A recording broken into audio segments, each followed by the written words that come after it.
Page 88, this is a 3-minute technique. I'm also going to cover page 89, the music theory part of it. With this little exercise, they're introducing a thing called an arpeggio, another Italian word. The definition for arpeggio, people don't really agree on that either. Big surprise, they don't agree on anything in music. Why should they agree on this? An arpeggio is a type of broken chord. Some people say an arpeggio is a broken chord. Well, it is a broken chord, but it's not necessarily any broken chord. And they say, yes, it is. And other people like me say, no, it's not. There's a certain pattern for a broken chord. I'm not going to get into it. You believe what you want to believe. We're going to treat arpeggios pretty much like the book does. And that is, it's a broken chord where you start at the bottom and go up, or you start at the top and go down in order. It's like a harp going up the keyboard or down the string. And that's really what it is this chords. There's the F chord. I play it one note at a time going up. That's arpeggiated, or an arpeggio. It's a broken chord. Here it's cross hand in that the left hand gets to go over.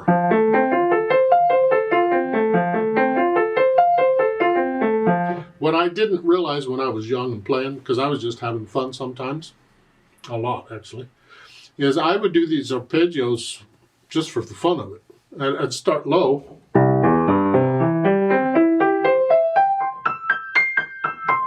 Just for the fun of it. I was just, this is cool. It sounds neat. And it was fun. What I didn't realize is that it was actually preparing me for a lot of harder stuff later on. That you get this in music quite a bit. And it coming.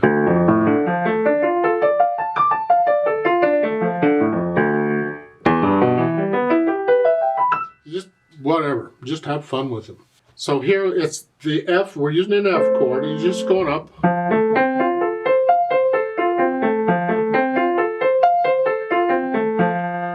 I played more than what's in the book. They stop there, but I go forward, I felt like it. And that's it. They say at the bottom of the page, continue on E here. D. C. It's kind of fun. Sounds kind of nice. You take it at your speed, whatever. They have pedal. I prefer to do it without pedal, because I can hear the notes better without pedal, but you're welcome to do pedal. Just push the pedal down right after you play the notes.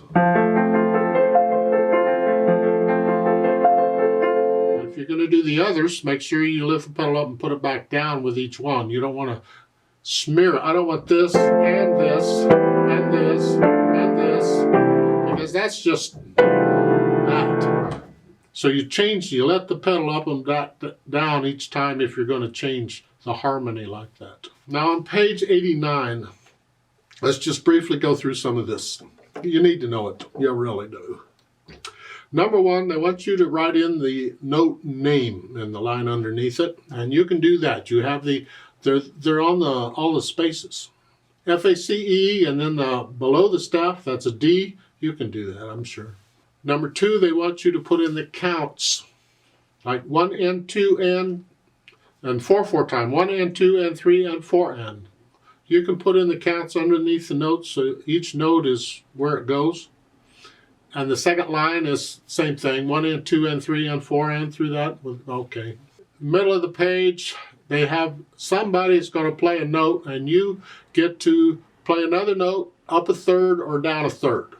Close your eyes and listen, and then draw the note in the spaces. Well, I don't know about playing them, but you can draw notes in the music there in the beginning. This is in the middle of the page there.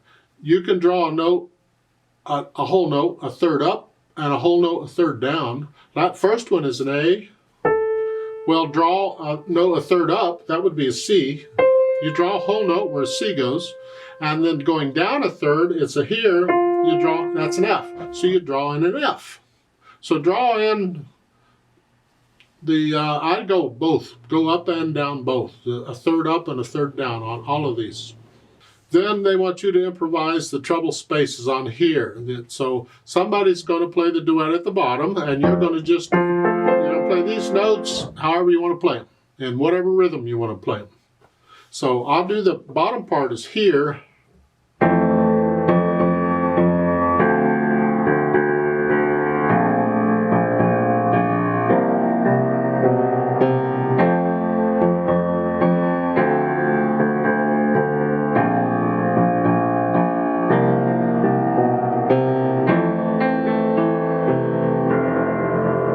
So I went fast. 1, 2, 3, 4. 1, 2,